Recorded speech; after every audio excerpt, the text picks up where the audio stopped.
what an experience for me this day o today, February 18, 2024, dahil nakapagturo ako briefly ng SWOT and PESEL analysis sa mga katulad kong PWDs and PWD advocate. Kasi si Secretary G o si Sec G is PWD advocate. So sa mga PWDs kina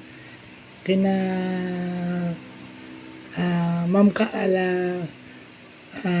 Carmen o Tita Carmen kasi ayaw nyo patawag kay Tita Carmen, Tita Gemma, at sa best friend ko si Roan, kay Sec G.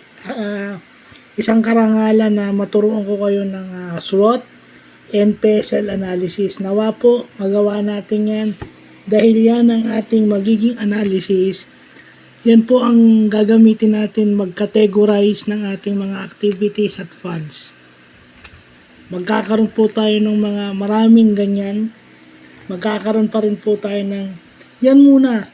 Yan ang pinakauna sa lahat ng analysis natin. Yung SWOT and PESEL kasi legal, kasama na natin yung legal at saka environmental. Kasama na natin yung legal at environmental, kaya PESEL. Okay? So, isang malaking karangalan na maturuan ko kayo ng kung ano man yung nalalaman ko, sana maintindihan nyo. Yung SWOT at PESEL na yan, yan ang magdadala sa atin.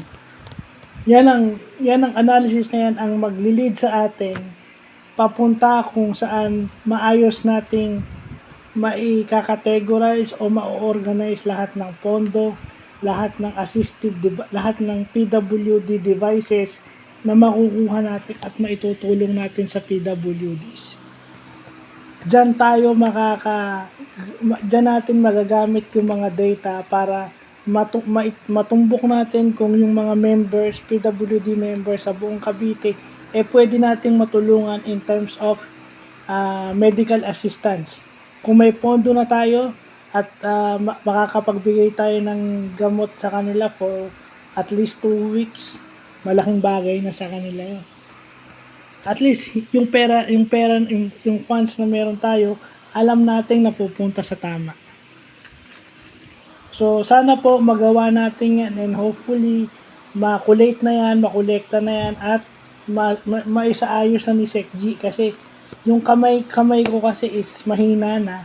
Si Sec G kasi is mas kaya niya mas kaya niyang mai-format ng maayos yung SWOT and PESEL kasi nga maayos yung kamay niya. Alam niyo naman yung kamay ni Yusek Alam niyo naman yung kamay ko medyo daspalinghando. So salamat sa mga nakasama ko kanina and hoping to see kung ano yung PESEL and SWOT analysis nyo na maiko-contribute dito sa ginawa natin kanina. So, yun lang po.